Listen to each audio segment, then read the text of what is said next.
Today, we ask and answer the 3 biggest questions the Halos need to answer in 2023. It's time to get locked on with Mike and John, and this is Locked On Angels. You are Locked On Angels, your daily Los Angeles Angels podcast. Part of the Locked On Podcast Network, your team every day. Johnny, it's opening day. Can you believe it? We're here. Thanks for making Locked On Angels your first listen every day. And every show is free and available on all platforms like Apple Podcast and Spotify.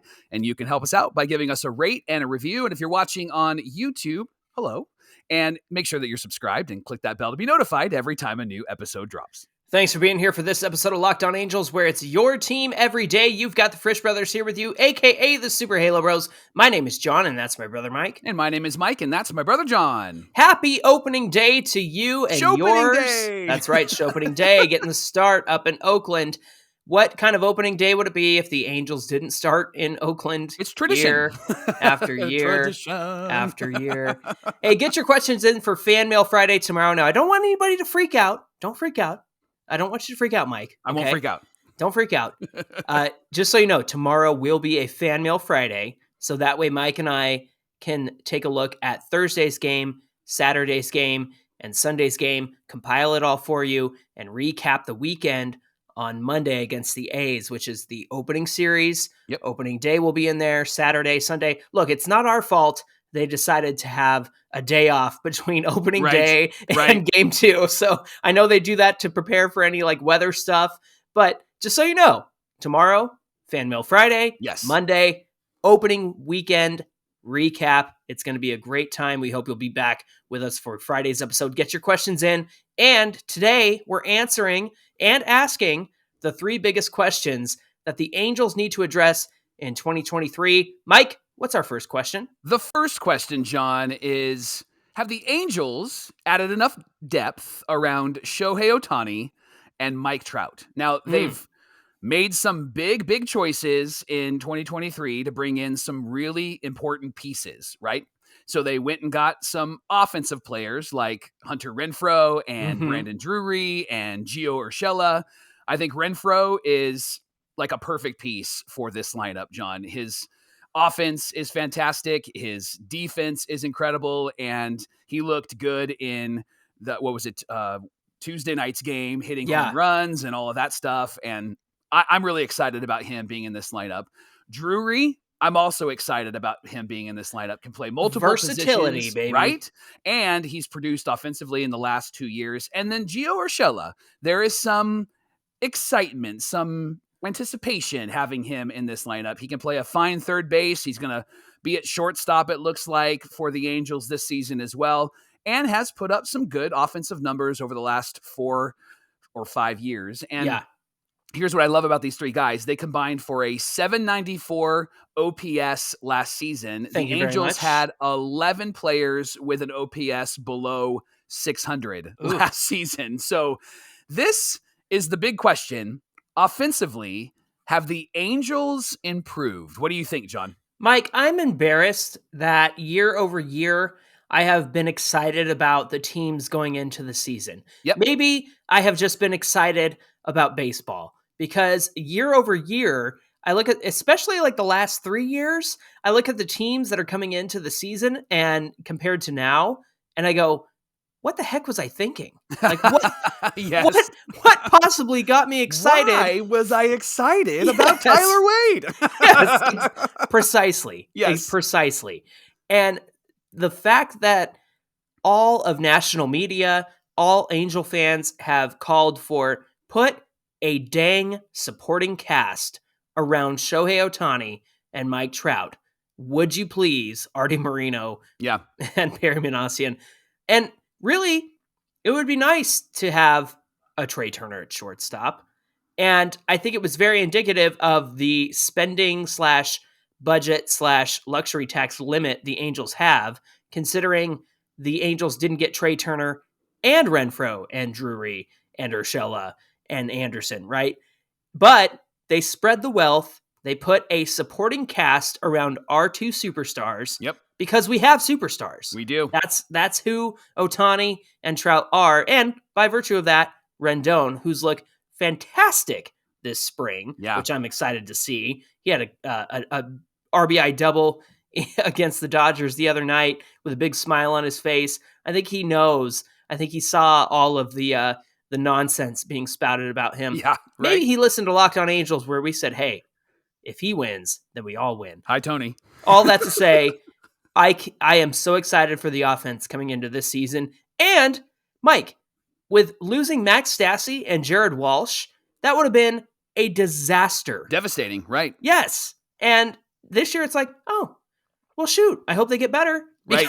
Because we can go into the season and feel good about it. So those are my thoughts on the offense. I'm very excited about what we have. Well, and the stat that I love to share, John, is the stat that says that we gave over 1,000 plate appearances to below average major league players last season. Yeah. And so this year, that is not going to happen. Now, let's move to the pitching side for just a moment.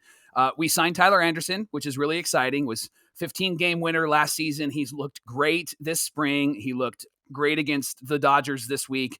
He looks like he's going to slot in as the third starter. And his deal was an organizational friendly deal. 3 years, nearly $40 million.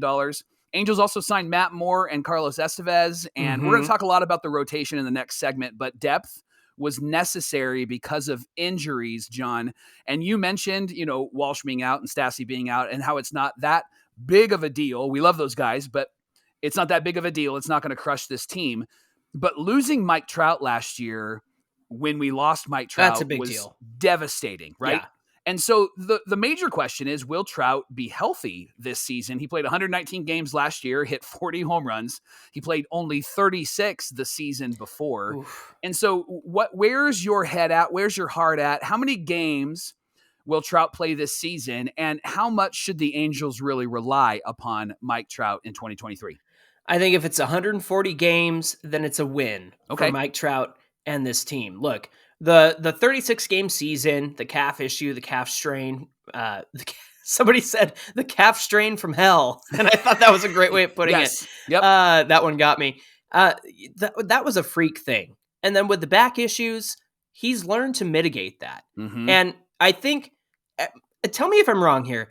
I'm 34. You are 43. Sorry to give your age out. That's all right. There comes a point in every man's life where you have to realize, oh, I can't do that certain way anymore. I can't bend like this. Like I have to take care of myself. Maybe that's just not something I'm capable of doing anymore. Like a full moving day in my 20s. Yeah, fine. I can help my buddies move. At 34, no thanks. Pass. I can't I'm out of stand town. up when I get out of bed. I have to roll. Yes, you have to think about those things. I just feel like there comes a time in every man's life where they have to reassess what they can and cannot do. I think Trout and the back injury last season was eye-opening for him. I think that he's taken the steps to mitigate what goes wrong with him. Yeah. He's got to stretch more. He's got to work out that back more. He's got to take it easy. Sometimes, buddy, it might mean not playing 7 games a week. You might play 6. You might play 5. Right. And that's okay. You're going to do that sometimes. And I know he wants to be out there every day, and that's just the kind of player that he is. So I'm confident that the Angels and Mike Trout will do what's best for him and keep him healthy on the field. Yeah. I just want the listeners and viewers to know how real this conversation is, because before we actually hit record, John showed me his Breathe Right strips that his wife bought him. My wife bought them for me. Not because I snore, because I have a crappy nose. That's So getting old is fun, right? But Mike Trout, you're right. He has been able to mitigate. It hasn't looked like he has really felt the effects of his back. I mean, WBC, he looked great. He's looked great in spring training. And I think that we can anticipate a really strong and healthy year for him. 140 games would be great. I would love to see that. Maybe he can push it to 145, but I would love to see him and an Anthony Rendon get around that 140, 145 mark. Hey, coming up on Locked On Angels, the most important question for the Angels in 2023. What is it? And we'll have our answer coming up. Locked On Angels is brought to you by FanDuel. The Final Four is here, and there's no better place to get in on the action with FanDuel, America's #1 sportsbook. That's because right now, FanDuel is giving new customers a no-sweat first bet up to $1,000. That's $1,000 back in bonus bets if your first bet doesn't win. How about that? Just go to FanDuel.com/lockedon and sign up today to claim your no-sweat first bet. Then you can wager on everything from the money line to the point spread to which team will be cutting down the nets in the NCAA championship. It's all on an app that's safe and secure and super easy to use. So don't miss your shot at a no-sweat first bet up to $1,000 when you join FanDuel today. You got to go to this website, FanDuel.com/lockedon. That's FanDuel.com/lockedon to sign up. Make every moment more with FanDuel. Thanks for making Locked On Angels your first listen today. And Locked On baseball fans, get ready for baseball season with Locked On MLB's ultimate 6-episode season preview. Our local and national experts give in-depth analysis of every team and division in a way that only Locked On can provide. You can find all 6 episodes of Locked On MLB on YouTube or wherever you get your podcasts. Question number 2 that the Angels need to answer in 2023 is this, John. Will the pitching staff hold up? And here's the really ironic part. The pitching staff was, at least the starters, were the best part of 2022. Yeah, true. They were fantastic. They were the 6th best staff overall in the AL. They were 9th overall in baseball. So pitching was not the problem last year. Make sure that you're paying attention, Buster Olney and all those talking heads in the national media. The starters, of course, this year are going to be Ohtani, Sandoval, Anderson, Detmers, and Suarez.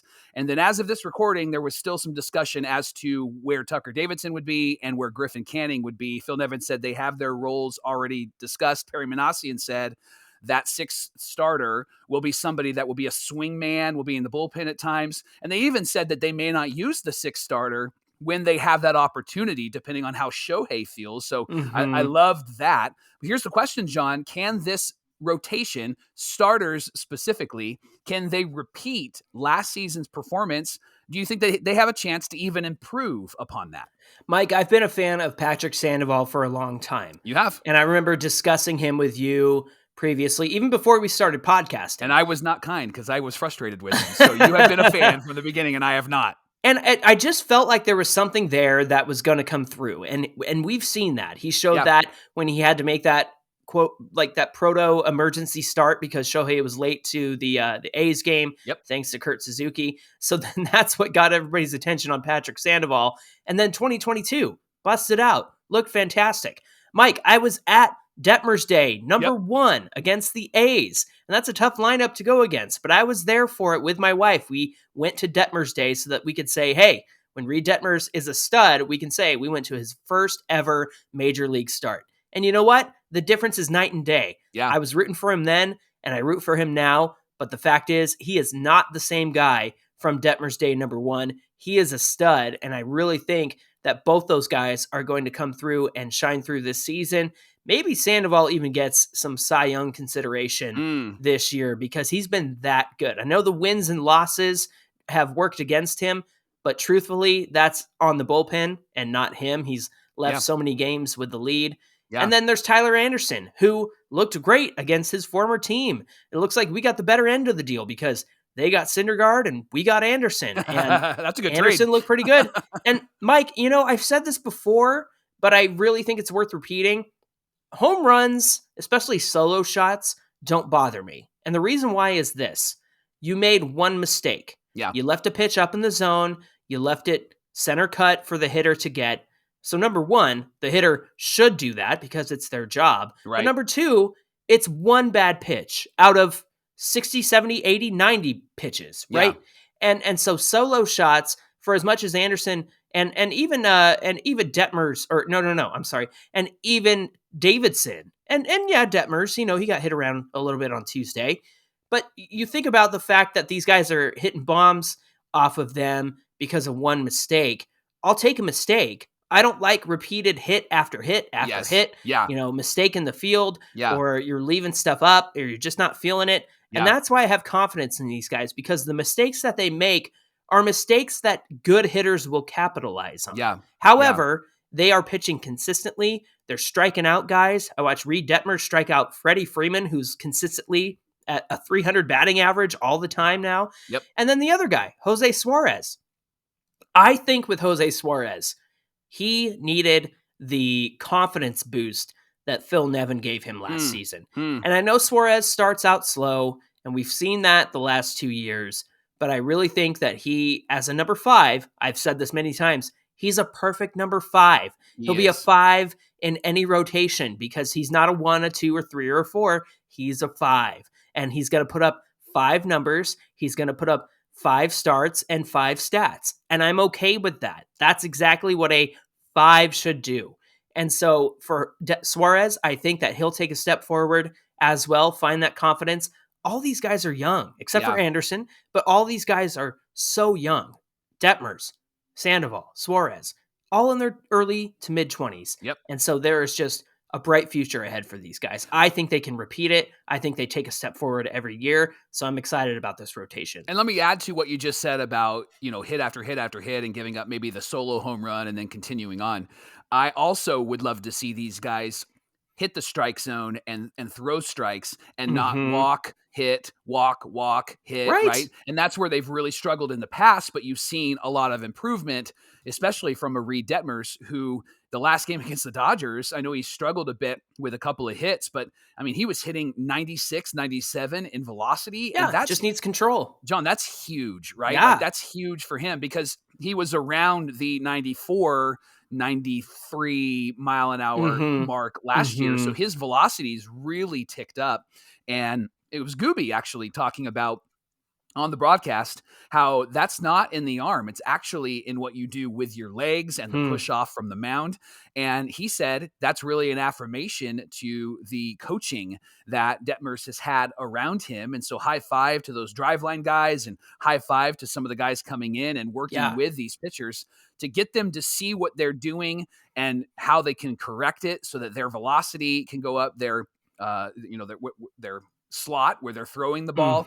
Same. That's the other big thing too for Suarez is having the same spot, the same slot. He's always throwing from the same mark, the same point, whether it's a fastball or a changeup. And that's where he struggled a bit last year was he would drop down and people would recognize it. He was kind of tipping his pitches. And so let's be focused on not walking guys and throwing strikes. And I think that this team's really got a strong starting rotation, Johnny. Mike, I will admit that out of depth, health, and the starting rotation, my biggest concern is the bullpen. Yeah, agreed. I think all fans are feeling that. And not to say that it's a bad bullpen. It's just out of all the things I'm worried about, it's the bullpen that I think I'm concerned about the most. And here's some questions that we want to think about. Will Loop and Tepera rebound? Is Herget going to be able to replicate his stats from last year? And then Matt Moore and Carlos Estevez, will they be positive additions to this bullpen? I know coming out of spring training, there was a little bit of concern about Estevez, a little bit about Matt Moore, but what are your thoughts on the bullpen? Well, Locked On Angels Hall of Famer Brett McGuire actually tweeted something a couple days ago where he was talking about the offense, and he said a good offense actually makes the bullpen better because the game when Loop or Tepera comes in is not 2-1, it's 5-1. True. And so if Loop gives up maybe a hit or a run, it's not necessarily going to devastate the team. And if you look back at his season prior to coming to the Angels when he had the 0.9 something ERA, he had a few games where that happened, John, where he came in and it was 5-1, but when he left, it was 5-2, but he gave up a run, but it didn't matter because they were still up by 3. Sure. And then when he had the lead, the pressure was off and he was able to throw his pitches and not have to be so perfect. And same thing with Tepera. You've also talked about clean innings, and clean innings matter for this team. And I think a clean inning is going to matter for a Herget, for a Matt Moore, and even for a Carlos Estevez. And I'm not too concerned about his spring training because he was working on some things. Sure. I think that what we're going to find in Estevez is somebody who is going to be a lockdown guy for this pen. Maybe not the closer initially, but he is going to have some of those opportunities. But I was looking at his stats from spring training, and the average opponent that he was facing was 6.5 to 7, meaning that they were a high AA, low AAA batter. Interesting. And he really was just trying out things. And those guys where he was throwing it, those guys should hit it. As you mentioned before, like if you're going to groove a pitch, they should be able to hit that. And so he's trying to find the slots that he needs to throw from. He's trying to find where he wants to hit in the strike zone. And so I'm not too concerned about that. But if I had to pick a concern on this team, it would be the bullpen.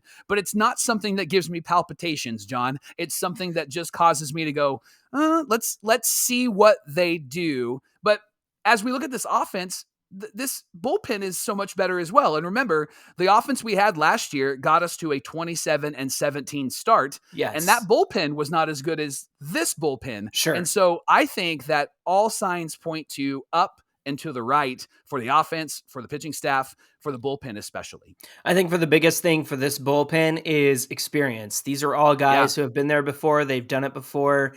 And I think that is something that you can't really account for. And when you consider last year's bullpen that had like Austin Warren or Mike Myers on it or Oliver Ortega, those are guys that, other than Myers, who did pitch a couple years with the Angels, didn't have a lot of experience. And I really think that makes a big difference coming into this season, is all of these guys have done it before. Matt Moore has a new lease on life with the career change that he's made, going from a starter to the bullpen. I think that he's going to be a contributing factor as well. So I think experience counts in this bullpen. Question number 3 that the Angels need to answer in 2023 is how will they handle the Shohei Ohtani situation? So obviously we would love to see Ohtani re-sign with the Angels. We would love to see that happen sooner rather than later. And Shohei, we know you're listening. Artie, we know you're listening. Perry, we know you're listening. So get in a room, figure it out. You want to drive to my house? We'll figure it out.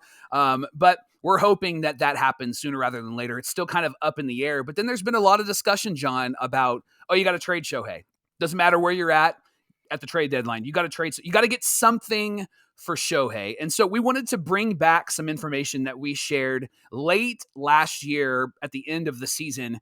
We wanted to bring it back, something that we tweeted out from the Locked On Angels handle about what happens when you trade a big name for some minor league prospects. And Johnny, what happens is you're not necessarily getting a great player in return for the superstar that you are trading away. So why don't you share some of the trades that have happened over the last, 10 years? Yeah. And what the impact has been for the team that's traded away that really great player. Just to set up the scenario, you have to consider that once the Angels, if and when they did trade Ohtani, it would be late July, early August, because the trade deadline has kind of been between that time. Yeah. So whoever receives Ohtani is only going to have him for that 2 months and possibly a playoff run. So people consider that a rental because after this year, they're gone. Yeah. And so we've looked at some of the rentals that contending teams have traded for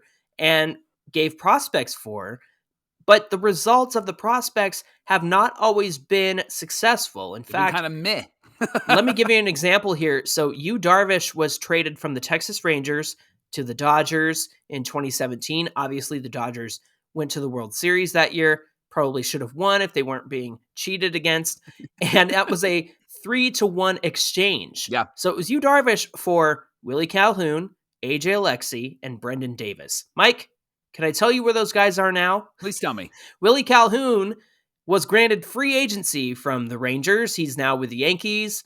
And last I saw, it doesn't look like he's going to make the team. Yeah. AJ Alexy was a starting pitcher, and he was claimed off waivers from the Nationals. So that means that the Texas Rangers put him on waivers. Yep. He was traded to the Twins from the Nationals, and then he was put on waivers again and claimed by the White Sox, which is where he is now.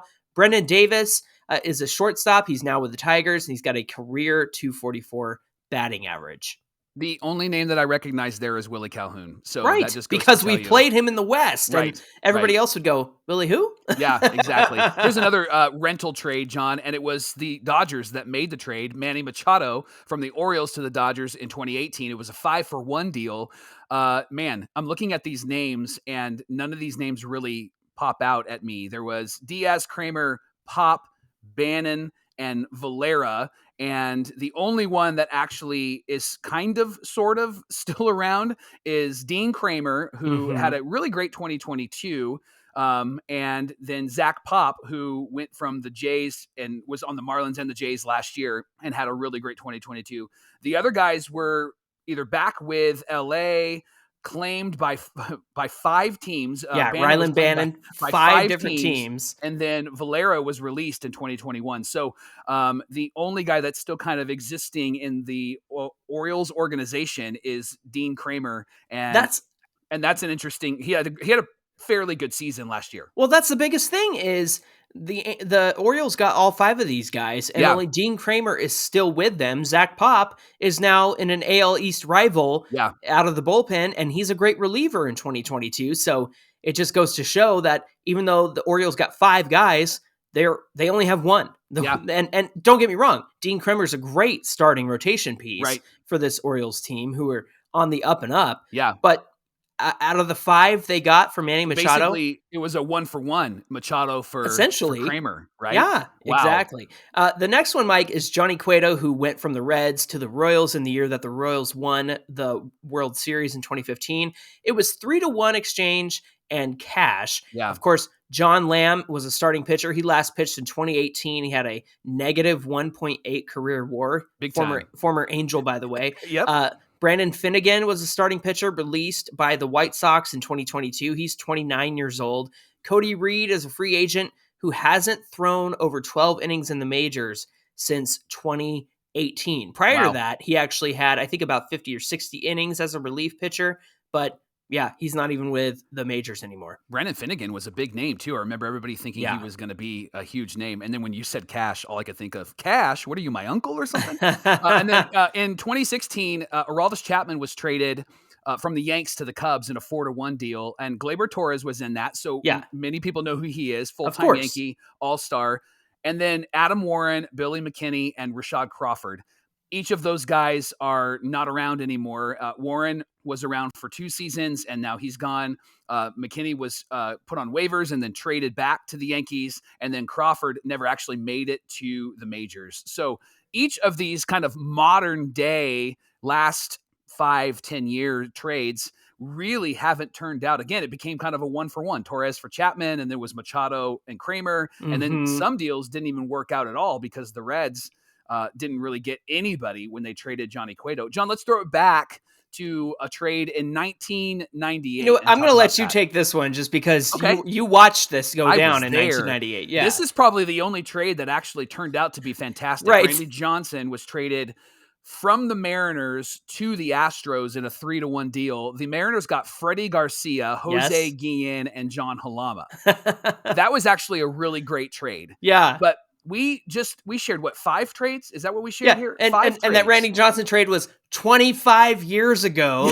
I graduated in 98. Good Lord. You did, buddy. I mean, these are 5 different trades, John, that we've talked about. And the trade from 25 years ago is the only one that people can go, oh, that worked out great. Yeah, that worked out pretty good. The other ones didn't, which is why I'm not a fan of trading Shohei. I think we keep him.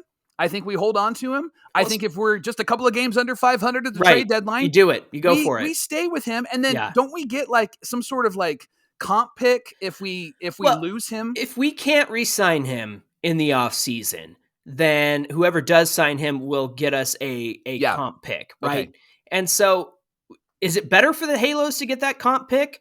Number 2. That's the first point. Number 2 is we very may well pull a Yankees, let Judge go to free agency, and then re-sign him. Yeah. And that's what Shohei might do this offseason. Yeah. Like, he might go to free agency, test the waters, and decide that he does want to stay with the Angels. And if not, that's okay. It's his decision. But at the end of the day, as long as these guys are competitive, and like you said, even if they're 5 games below 500, you can't call it quits with Shohei Ohtani on this team. Mike, if there was ever...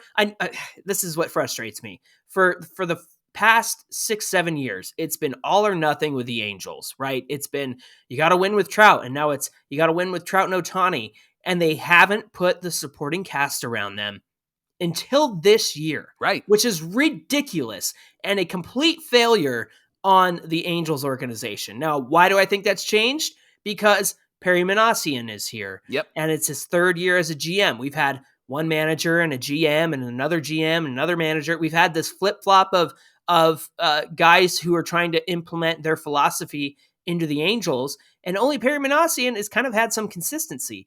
But the fact is, the Angels have failed to get Trout and Ohtani to the playoffs year after year after year with an attitude of, this is it, you got to go all in. Well, the truth is, 2023 is it. This is the year to go all in, and they've put themselves in this position. I don't know what happens after 2023 with this team, but the fact is they have to go all in right now in 2023. Doesn't matter where you're at, you've got to go for it with Shohei on this team in the last guaranteed year you have with him.